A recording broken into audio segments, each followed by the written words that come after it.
Not a joke, I'm serious. But we are very thankful that you all have this much interest in the Seattle chapter of the Black Panther Party.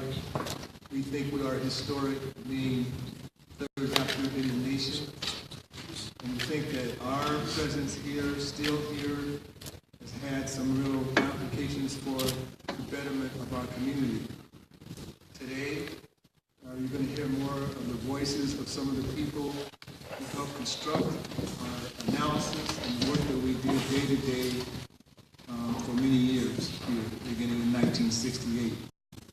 So the group itself, with Aaron's help, will moderate itself, so I won't have to bother you anymore until the end. All right? So I'm going to put my microphone down. And I will say this, that at some point in the program, other Panther members that are here and are participating in our sojourn here will come up and be part of the discussion.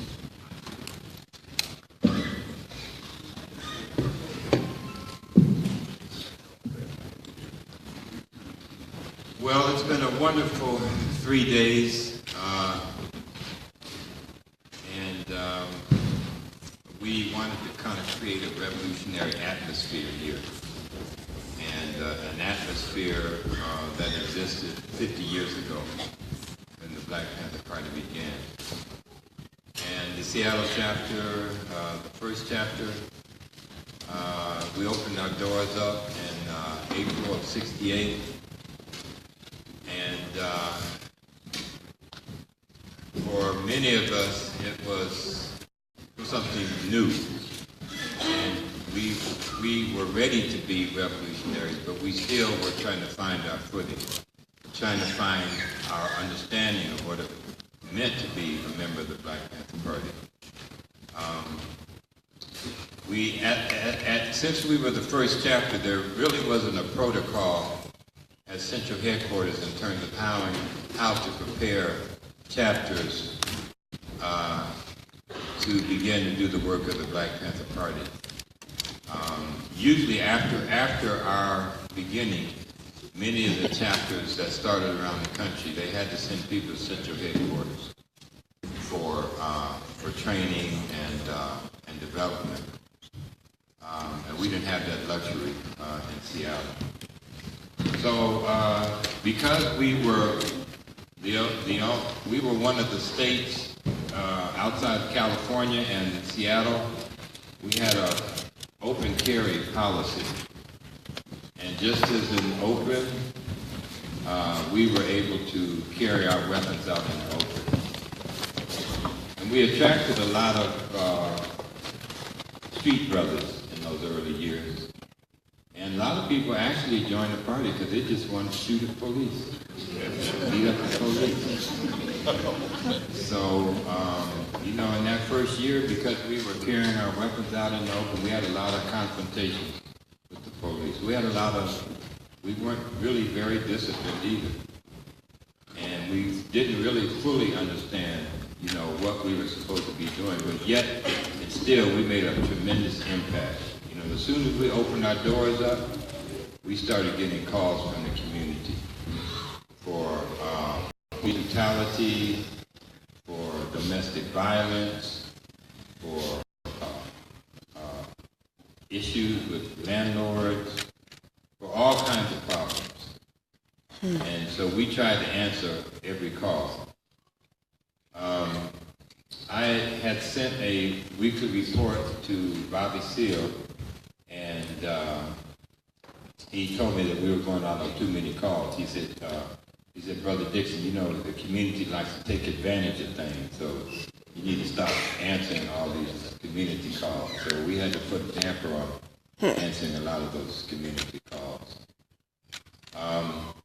We hadn't really got into understanding the importance of the Black Panther newspaper.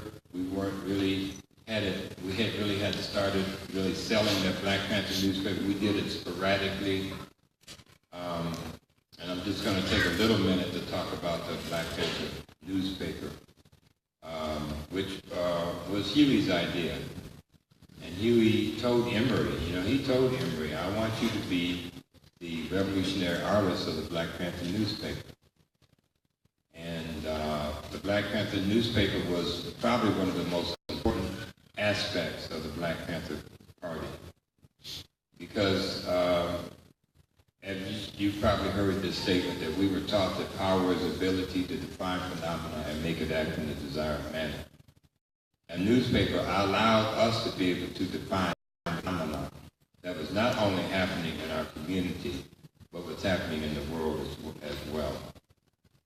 So eventually the Black Panther newspaper would be one of the most powerful newspapers in the world, the most powerful alternative newspapers in the world, and would reach a circulation. Some people say 250,000, some people say 350,000. We'll go with the 350,000. Later we would get orders that every Panther had to go out and sell 100 papers. But in 1968, that wasn't on the agenda. So, we attracted a lot of members. We probably took about 250, 300 applications that first year. Of course, a lot of those people turned out to be Valley Panthers. We also had a criminal element that began to emerge in the Seattle chapter in those early years. And that criminal element almost destroyed the Seattle chapter. And many of those people had to be expelled and purged. And it was some very difficult times in those early years. So we are going to focus this workshop on talking about the survival programs, because the survival programs were the most important part of the Black Panther Party. And when we got orders to open up our breakfast program, there were a handful of Panthers that did not feel that this was revolutionary, and they left. They didn't want to be involved. And that happened in other places as well. By 1969, we had expelled a number of people, and a lot of people left because, to be quite honest with you, there were too many negative things that were taking place. And I don't blame some of those people for leaving. So we had to rebuild the chapter in September of 1969. We probably were down to about maybe 5 or 6 members in 1969, from about 200 to 5 or 6 members. And so we began to rebuild the Seattle chapter. And we used the survival programs to be the main focus in which to focus on and rebuild the Seattle chapter. So that's what we're going to talk about today. So Elmer, who was my right-hand man at the time, I depended on him quite a bit. And one of the first survival programs we started was a free breakfast to school children. So Elmer is going to spend a little bit of time talking about how we implemented that and how important it was to the community. All power to the people. All power to the people. Making sure y'all are still with us out there. The 68, as Aaron said, was like a kind of a testing ground, to see, how we got our footing, how we would organize, the chapter and organize all of these comrades that came like overnight. And as we were beginning to move into the community, Chairman Bobby taught us the 10-10-10 program, where we divided the community into 10 sections, and each section would have approximately 10 square blocks, and there were block captains that were assigned and section leaders, so that we could be out in the community and among the people and understand what their needs were and what their issues were. Survival programs, we didn't just start breakfast programs and these other programs that we're going to hear about just for the sake of doing a program, and I don't think that's why. I think that's why a lot of people that were in the party who were probably not doing the political education they needed to do understood why we were doing them. Aaron may have mentioned that we were required not only to own 2 weapons and 1,000 rounds of ammunition when we joined the party, but we also had to read 2 hours a day. We had to attend political education classes at least two or three times a week. And this was because we were learning revolutionary theory and revolutionary philosophy about how to organize a broad-based revolutionary movement. Someone asked me the other day, so what revolutionary movements did you study? We said all of them. There was a lesson to learn from each one of them. And one of the things that we realized was that, and Huey had realized and Bobby had realized, that this was going to be a protracted struggle. Those that wanted to pick up arms and challenge the system through armed struggle, while that was part of our agenda, to agitate, the bigger part of our agenda was to capture the hearts and minds of the people. And in order to capture the hearts and minds of the people, we had to understand what their needs were. And the survival programs were not, as I said, just to have a program, but they were pending revolution, because the people had to survive, long enough to get to the point where they were ready to throw off the yoke of oppression and imperialism. And so when we looked at the conditions within our community and analyzed, what those conditions were, kids were going to school and being required to learn without food in their bellies.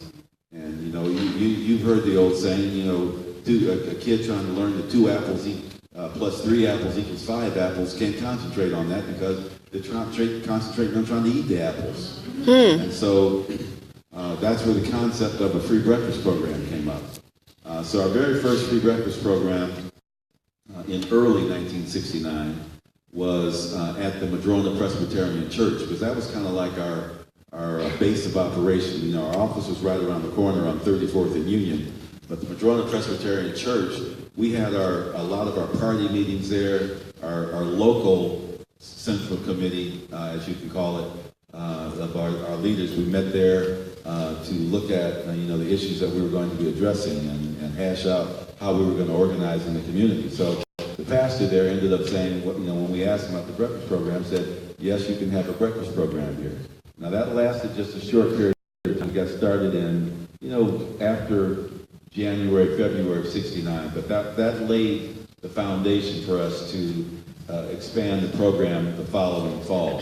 And Aaron said 5 or 6 families. We weren't really down to that number. It felt like it was small. It was probably maybe about 20 or 30 dedicated hardcore members of the party. And so the very first expansive breakfast program after the Madrona Presbyterian Church, we went to the Atlantic Street Center and talked to a guy by the name of Ike Ikeda. And that was a critical location.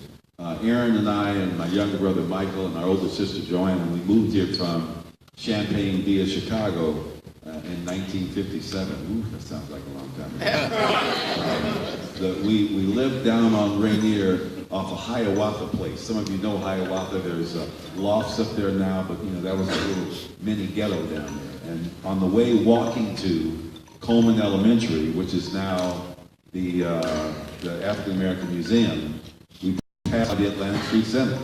And Ike knew us when we were kids. And dismiss. Okay.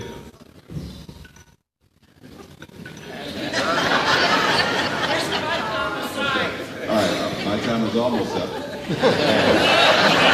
That was the timer for Aaron. That was Aaron Steinberg. Okay, now, let me finish this up because we're going to move on to the next piece here. So Ike knew us, and Ike was, at the same time that we were approaching Ike for this breakfast program, the FBI had contacted Ike and said, you're not going to let them have a breakfast program here, are you? And Ike said, I'll make that determination myself.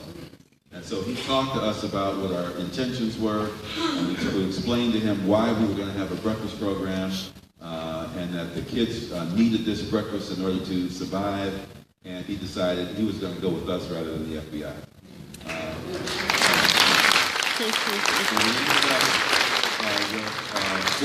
Five full running breakfast programs where we served 2,000 hot breakfasts every week. And that continued all the way through the 1970s, and all power to the people. Yes.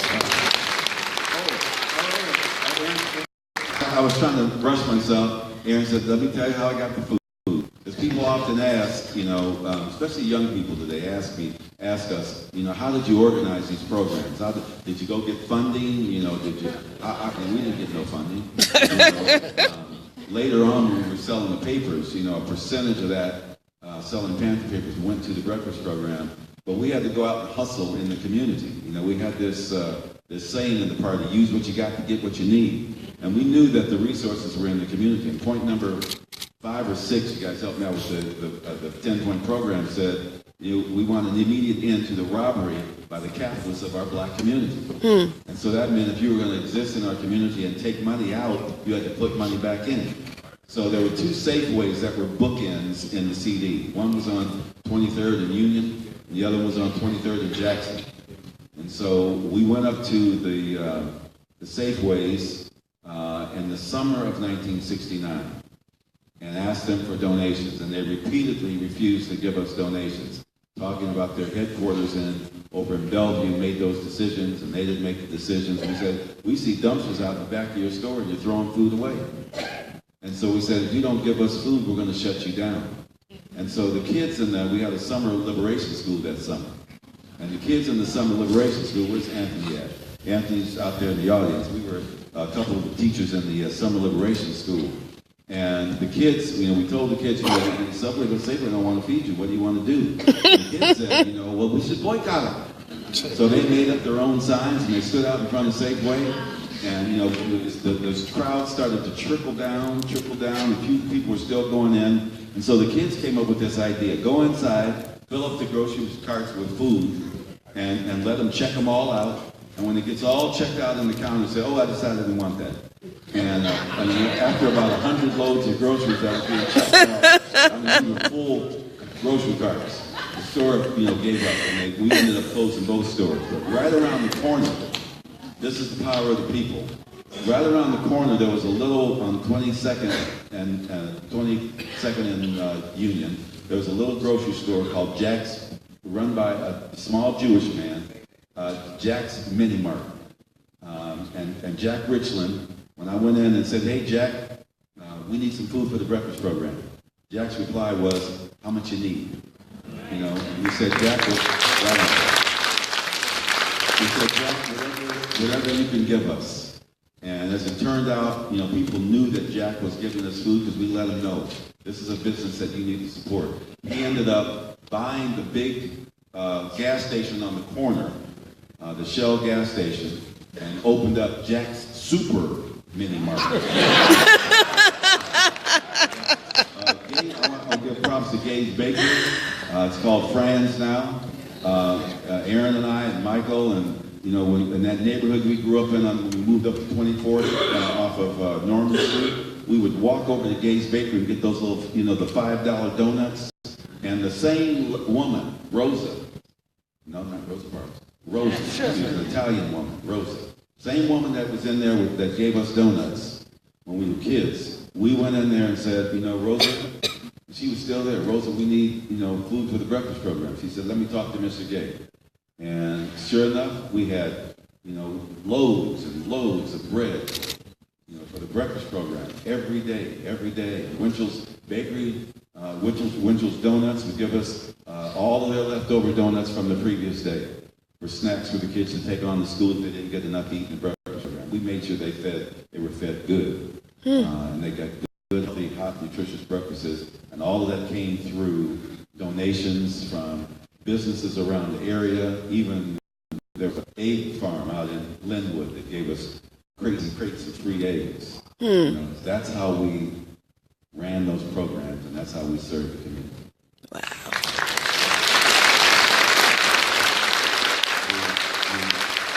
The people that staffed the clinic, because while Panthers were in there cooking breakfast, staffed the breakfast program while Panthers were, we were every morning we were up 6 o'clock.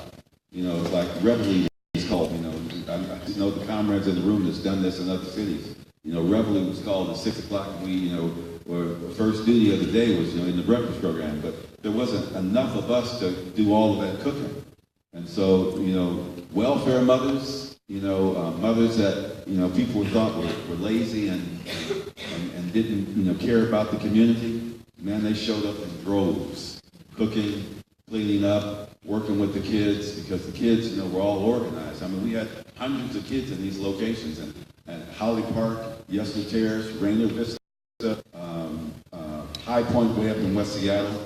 And I also want to emphasize that, it wasn't just black kids coming in there, because in these housing projects, there was all kinds of kids. And so we had black kids, we had Latino kids, we had white kids, we had Asian kids. Whoever came through the door ate in the breakfast program. And that's how we launched that program and ran that program for 15 years. All right.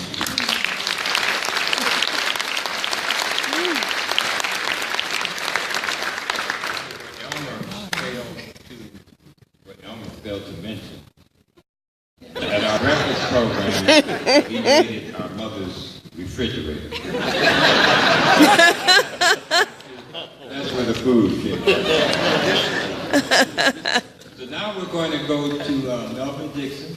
Now, Melvin Dixon joined in 1969 along with Asali and Rosita and Leon Valentine Hobbs and Vanetta. We recruited a whole new cadre of Panther. And a lot of those people weren't even from Seattle. And so that's how we began. So Melvin ran one of the most important programs that we have with the free busing and prison program. We're going to hear from Melvin Dixon right now.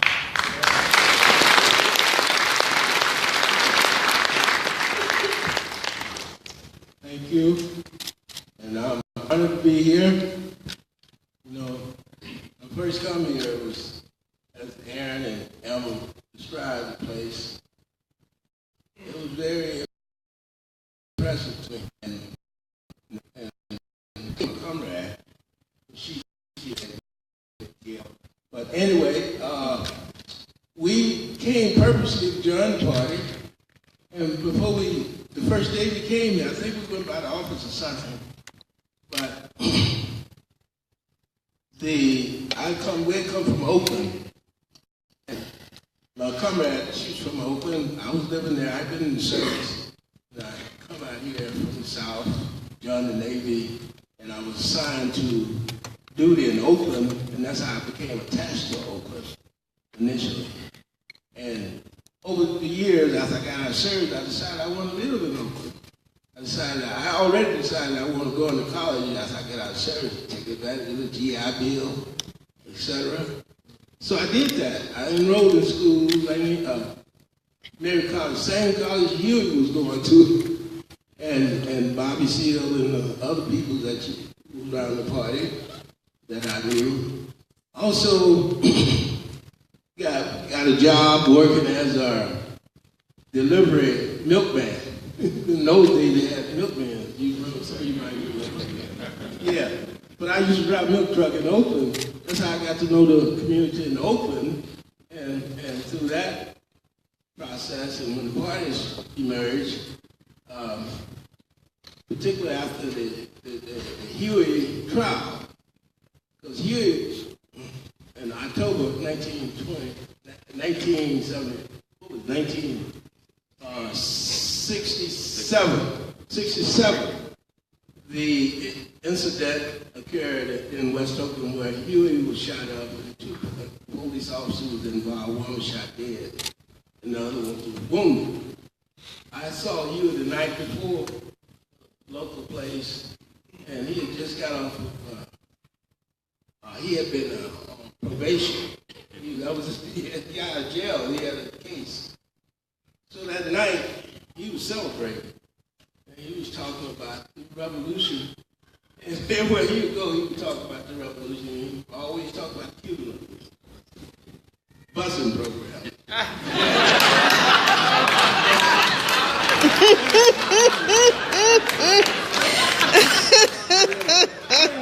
Let me get to the busing program.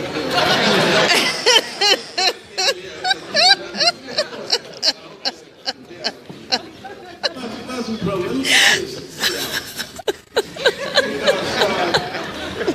I come here and we was set on joining the party. It was a little hot in Oakland.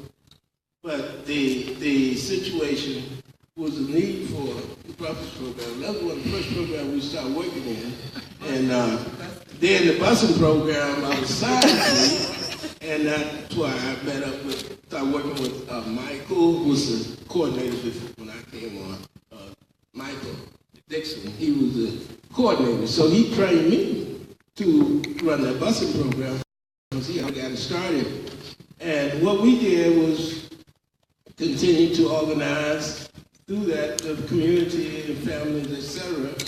And we would make the trips to various prisons. I think Walla Walla was one of the prisons. But we obtained a bus some kind of way. We got a bus, and we continued with the program. I think Michael was in school, so I took over the coordinating of that. And through that busing program, it brought me in contact with some of the conditions inside the prison, because that's where, but the prisons, lots of the inmates was neglected. They didn't get the kind of service that they need, healthcare services, and the party was about providing those kinds of support in the community. So those families and et cetera, we would contact them and let them know that we have a busing program and when we go on to whatever prison we was going to, and so that they be prepared, and that's how we did it. Pretty simple, straightforward stuff. Nothing complicated about it. The only complicated thing about it was oftentimes you get a lot of static with the prison to get in there, and we had a little of that too. But it was a successful program in the sense of tying in with the strategy of the party. And we continue to organize that along with the, as you said, the breakfast program, busing program, what else did we have? Clinic came a little bit later. Shortly. Right. Circulation of the paper. Yeah, I had the paper. The busing program. Yeah, that's right. That's right. We got a brand new bus donated through that program. And we used the bus, of course, and what else did we get? And so long ago I did.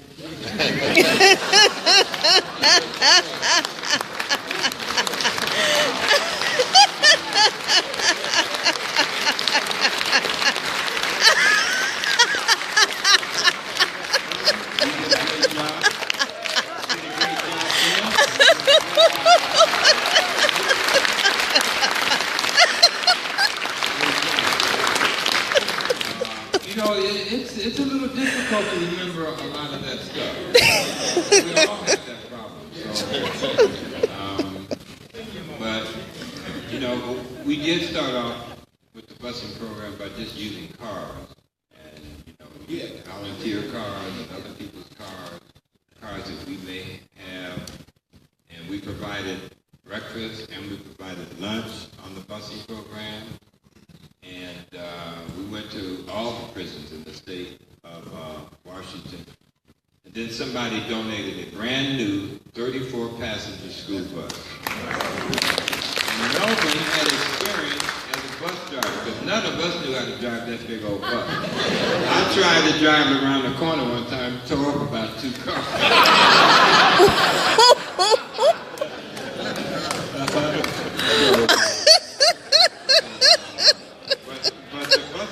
Became a very important program for not just the Seattle chapter, but many other chapters. So,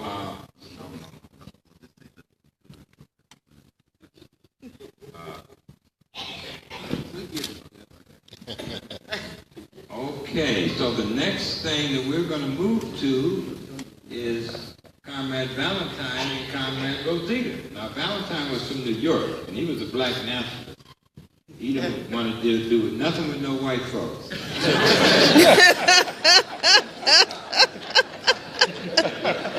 Rosita showed up, and she became Valentine's right-hand person, and they did an extraordinary job on the clinic. They're going to talk about that. Okay, all power to the people. All power to human beings. All power to human beings. What we were doing was helping human beings, not blacks, not whites, all these different ethnic groups. We practicing being a human being helping other human beings. I just want to let you know, we don't have much time, but we started the medical clinic in, I think it was 1969 or early 1970. And we first started out, matter of fact, I kind of resisted because Aaron said, well, Valentine, I want you to start a medical clinic. So I'm like, I was out there fighting the police and having a good time.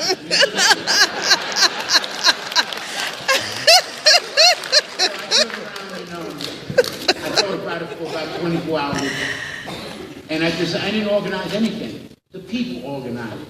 Human beings with good hearts, no matter what their ethnicity or color, we wanted to help other human beings who were less fortunate than we are. Where people, and because the Black Panther Party was a black political organization, but we had to understand that this was a world problem. This wasn't just a problem in America. So I just want to put it to you this way, that we started the Well Baby Clinic. I figured we start off small. I talked with Dr. John Green. We got equipment for babies, for infants, children. And we had Dr. Holsenberg, Dr. John Green would make sure that they would get referrals to see a doctor. Not an emergency room, for so long, people who did not have the economics to afford medical care had to just go to an emergency room and that was just a Band-Aid fix. And these people had chronic problems, diabetes, ulcers, high blood pressure, and it wasn't being managed. After the Well Baby Clinic, then we started having regular clinic nights with the health program. I don't know if Joanne Ward is here. No. But we had volunteer nurses, volunteer doctors, community workers. Remember this, it wasn't about me, it was about all of us. So then we started having 2 nights a week. And then after that, I was told about sickle cell anemia that affects 11% of African Americans in this country. And it's a genetic disease which causes people to lose oxygen from their blood because the blood cells kind of squeeze and sprenate and make a sickling effect. That's why they call it sickle cell anemia. So in the process of doing that, and Rosita, hey look, she could type 100 words a minute back then, well grasped the English language, she was able to communicate on paper, and I think you might want to talk about your efforts in getting donations and making sure you talk to Assistant State's Attorney General where we tested approximately 300 prisoners in Walla Walla State Penitentiary. Do you want to talk about that? Okay, well, we were all together. But anyway, we did go to Walla Walla State Penitentiary. And the way she wrote the letter, and the Assistant State Attorney General at that time, Mr. Horwitz, he gave us permission to go up there. When we got up there, we had all these beautiful sisters, young medical technicians. We had a doctor, myself, and we all went in there. And we had 100 Black Panther Party newspapers. And we had cameras, and all these things was like supposed to be forbidden.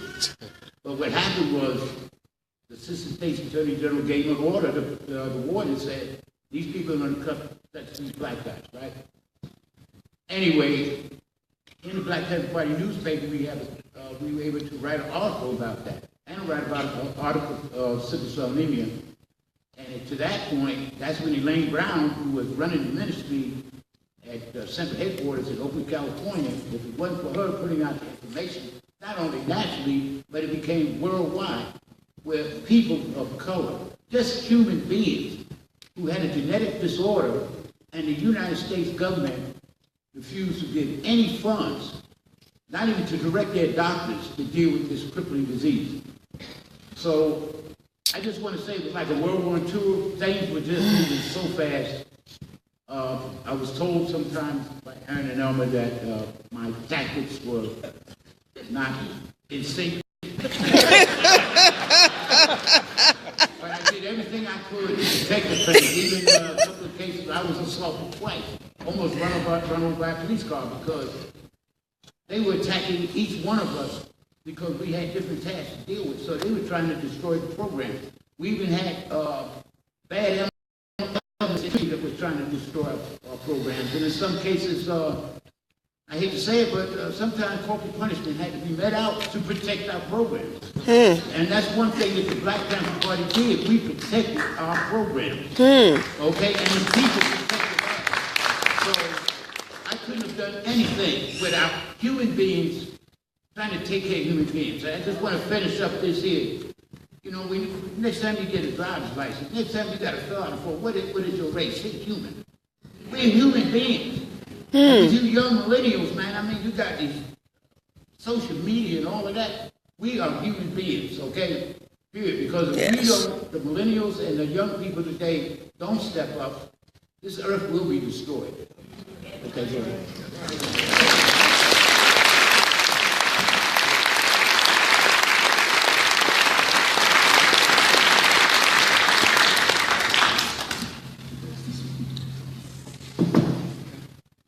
My name's Rosita Thomas, and I was in Holland back in the day in 1970 when I joined the party. And one of the things that Valentine mentioned, Dr. John Green, he was one of the doctors at the University of Washington Med Center, and it kind of went from start the clinic to, you know, how you going to equip the clinic. So Elmer told a story the other night that these guys were the procurers. So they hooked up with Dr. Green. He said, bring the truck, back it up to the loading dock, and all of a sudden, medical equipment and examination tables and everything was provided so that we staffed the clinic. And equipped the clinic to get started. So I joined the party in 1970, and everybody told you where they're from. I'm from Tacoma originally, and I had been attending some rallies down in Tacoma, and T. Birdsong, one of our comrades who wasn't able to join us, and Valentine and some others. So that's how I got connected with the party. And I was not going to be a rally Panther, but I was we were into the survival programs at the time, so that really spoke to me. So I joined, but I joined up here in Seattle. I don't know that the Tacoma chapter had been, it was almost getting formed. So one of my skills was administrative. so I remember like the papers, we publicized a lot of information, but back in the day, a lot of what we did was community events and being out there with our flyers and posters everywhere and flyers and everywhere the people in the community were. So, publicizing the fact of the clinic, also publicizing the fact that when we did sickle cell anemia testing, it was at the schools. If there was a festival or a public, whatever community kind of event, then we would attend and be there with the full staff and all of our equipment and do testing and have contact information to follow up with everybody. So also wanted to kind of talk a little bit about like why did we do the medical clinic and why did we do sickle cell anemia testing? And as everybody knows, so the policies of the U.S. government are racially oppressive against black and poor people. The fact of the sickle cell anemia not being known in general to people was basically hidden. We think about Tuskegee studies, and for y'all that don't know about it, look it up on the Google machine. So yeah. And Henrietta Lacks, and you can go through the whole list of the benign neglect against black and poor and oppressed people. So we would have been terribly effective back in the day if we had this technology. So we were using our flyers and everything. So why should you care about all of this in 2018 and tomorrow, today and tomorrow? And when you think about it, everything is basic human rights around food, clothing, shelter, and medical care. Yes. And where do we stand with all of that? So we're going backward in a lot of this. Increasing homelessness and the whole 9 yards. So as you young people today and whatever you're doing, wherever you're doing it, think about that, because even if it's doing everything you can to help, around those basic human rights issues of food, clothing, medical care, and shelter is to just focus on that as a, for your family, for your community, and that's what I wanted to wrap up with.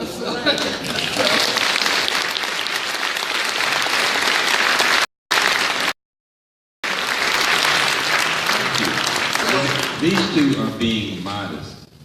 These two created a hell of a medical clinic, okay? That's why we Carolyn Downs are still around today. All right. Stand up. Woohoo! Our best organizer, he's one of our best organizers, without a doubt.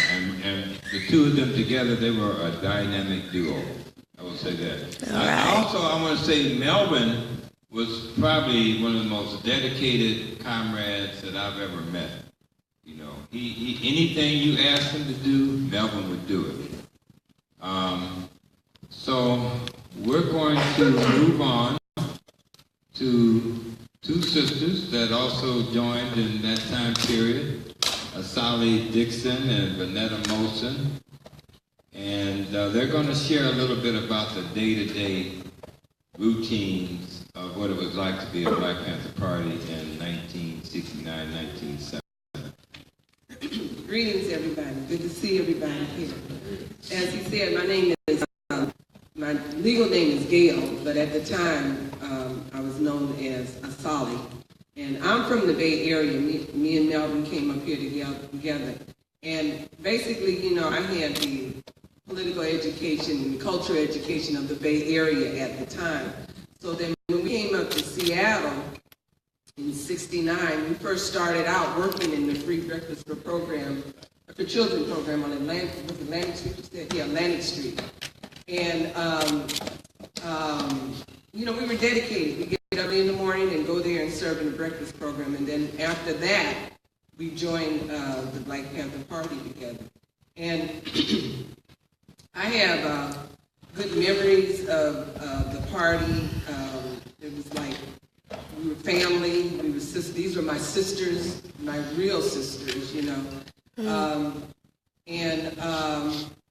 we'd get up and we'd go and we'd sell the newspapers. And I was talking to, is Leonard Dawson in here now? I was talking to Leonard Dawson. This has been a really good opportunity to get together with my comrade brothers and sisters since we've been up here for the 50th anniversary. And Leonard was telling me how me and Vanetta would take him down and show him how to sell the newspaper. We were training him. And he said, I learned a lot from you, sister. I'm like, yeah. So anyway, but I also served in the busing program. I remember driving, at the time when we had the cars, I was driving one of the station wagons to one of the prisons.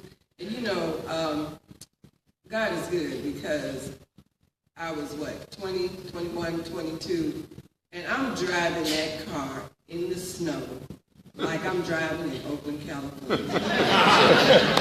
Thank God we had studded tires. I did not know that we had studded tires, but as I was driving and I was going at a regular speed, and one of the passengers in the car said, "Oh, there's the entrance to the prison." But I served in all the programs. We served everything. We did the education. I remember us doing political education. I remember us as a group, as a family, sitting down and reading the newspapers and reading the Black Panther newspaper and listening to music and talking and discussing. We were constantly learning ourselves, educating ourselves and learning ourselves, and being dedicated to the program and the survival programs. And I remember collecting for sickle cell anemia. Oh my God, the people in the community of Seattle loved the fact that we were collecting for sickle cell anemia and doing testing. Seattle loved it. And that's pretty much what I have to say.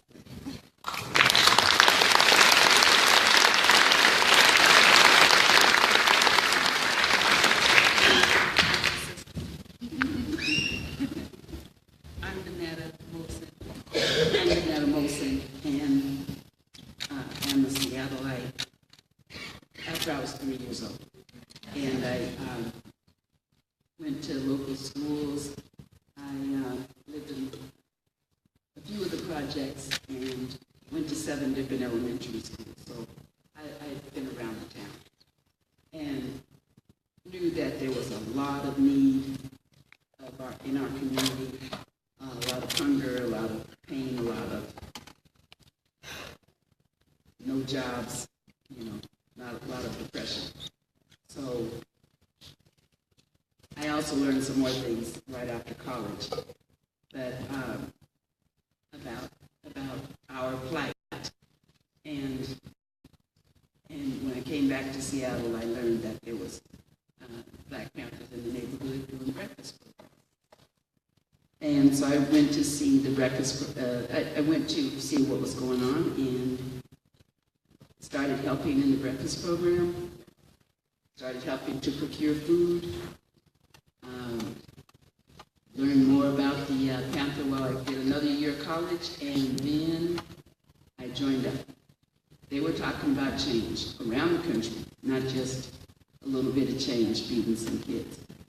This is a major organization, organized and passionate and dedicated, and they wanted to improve our plight.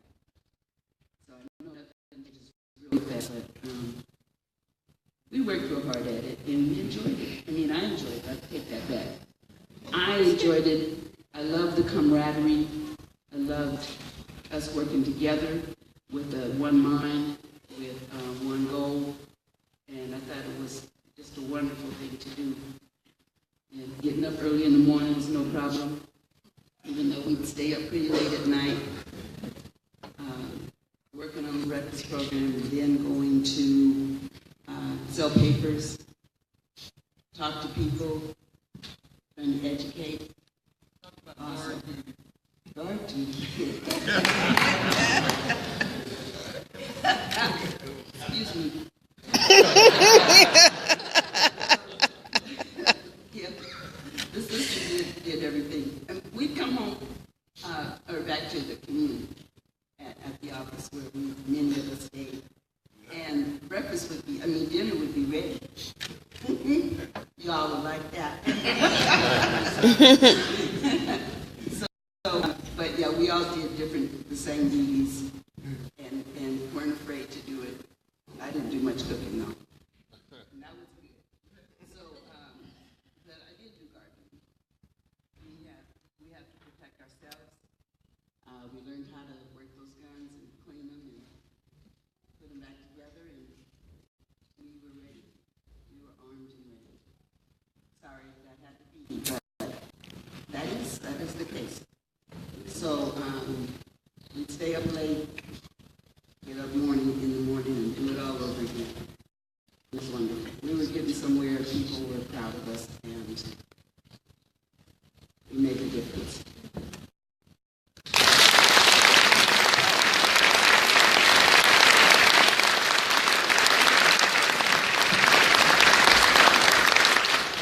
There was just one thing I would like to comment on, and that is that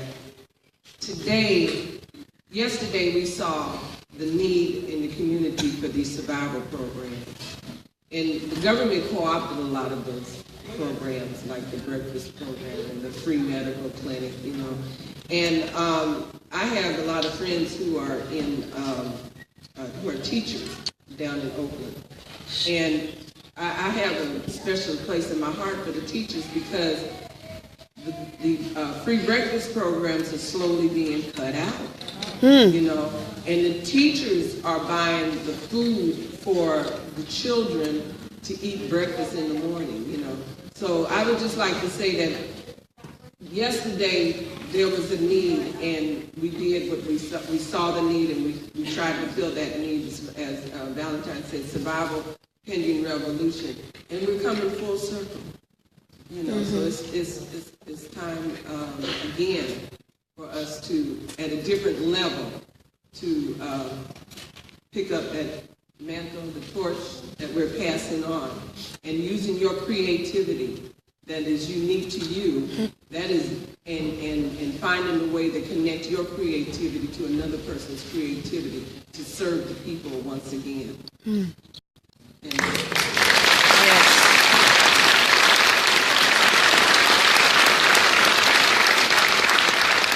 Thank you, both of you.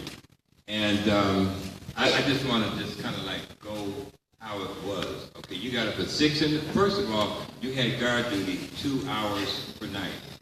10 to 12, 12 to 2, 2 to 4, 4 to 6. That's everybody had a guard duty slot. When you finished guard duty, you went to the breakfast program. When you came back from the breakfast program, you took a shower, you ate, and then you went out and had to sell 100 papers. Or if you were working in one of the programs, you had to do organizing work around that program. When you came in from the field, we had dinner, we had weapons class, we had political education class. We didn't have any TV. There was no TV whatsoever. We didn't even watch TV until about 1972, 73. We didn't have time for it. But that was our downtime. You know, we smoked plenty of pot, drank wine, and I just want to, one thing we did is we had a wall of frustration. I mean, we were frustrated. We were angry oftentimes, and so we had a lot of records. Some of those records were not working too well. We used to throw them against the wall, make them stick in the wall. But this was just our way of getting our frustration out. Now we're going to call up all the members of the Seattle chapter. Anthony Ware, Kathy Jones,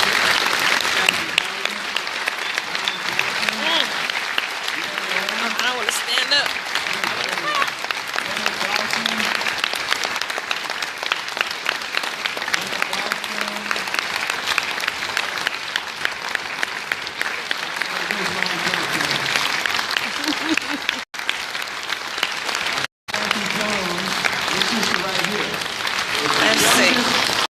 person in the Seattle chapter. Youngest. Clap. So these are some of the members of the Seattle chapter. Bobby Wright, are you here? Bobby Wright, Naeem, Sharif. Naeem was, we grew up together, but he went to Catholic school. And when the party started, 17 years old, he showed up with a shotgun.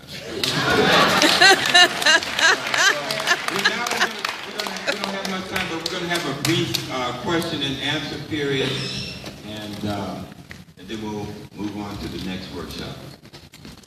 Who's first? Who wants to be first? Yes, sister. I have a question. How did you reach out to the initial core group that first came on? I mean, I know Elmer was there in the house with you, so that's easy, and Mike is in the house with you. That's easy. But the next folks that came on board, how did you reach first people? Well, first of all, there was a core group of about 21 people that were involved in BSU, involved in SNCC, involved in a lot of different things. So there was already a cadre of us. And so when Bobby Seale came up, when he came to visit us, there were about 21 people in the house. So we already had that core. Now after we began the rebuilding, people heard about the Black Panther Party, like Valentine and Melvin the South, and they would come to the office. Or we might be out on the street selling papers or talking, and we would recruit that way. So, but we just weren't looking for anybody. We were looking for people that were going to be dedicated, that wanted to do the type of work that had to be done. Yeah, Zan? Do you guys have to do anything different if you guys had to relive? What would you guys do? Yeah,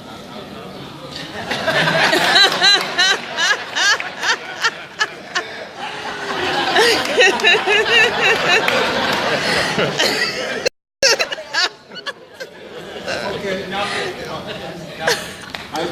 that is an excellent question. That is very profound. Nobody go ahead and look answer at that one. The only thing, the thing I would be different to realize that this movement, this dedication, whatever how you want to frame it, it's not a sprint. Today, kids get involved. Well, people always get involved in a movement, and it's just for a little bit. Well, let me put it this way. They go all energy, go, ready to go, and then you burn yourself out. Not realizing it's a long-distance race. These brothers and sisters have been doing this for 50 years. Before that, other generations was doing it for 50 years. And you guys are going to have to do it for the next generation and the generation of that. It is not a sprint. It is not a long-distance, it is a long-distance race. It's not a fashion show. These brothers and sisters put their life on the line. It's not about how militant you are. It's not how bad you think you are. It's how you serve the people. And it's not as they always say, it's not all these people got different personalities. They're outstanding people, but everybody's different. Everybody has a contribution to make. And that's what it's about. And you have to realize it's an everyday grind. You're going to get disappointed, disillusioned, mad, etc.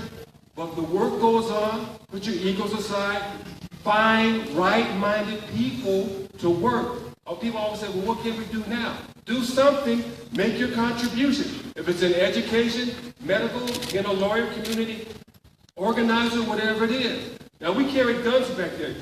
Aaron said, we had the gun. If you look at the front page of the program when we were at Olympia, and how I happened to be there, I think I just walked by the office and Aaron said, come on. So we just came on. So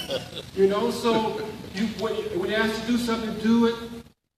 It's not about the gun so much today, it's about your intellect and unity. We were at the I'll wrap this up. We were at the University of Washington, and Muhammad Ali came. And so he gave a nice speech and everything and so forth. So you know how when a celebrity asks, any questions? Everybody want to ask the greatest no question. We want to be very careful. I asked him a question. I said, Brother Muhammad Ali, and I should have framed it different, but I did. I said, what do you think about black people using violence? And I should have said, well, what do you think about black people using self-defense? But I said violence. He said, man,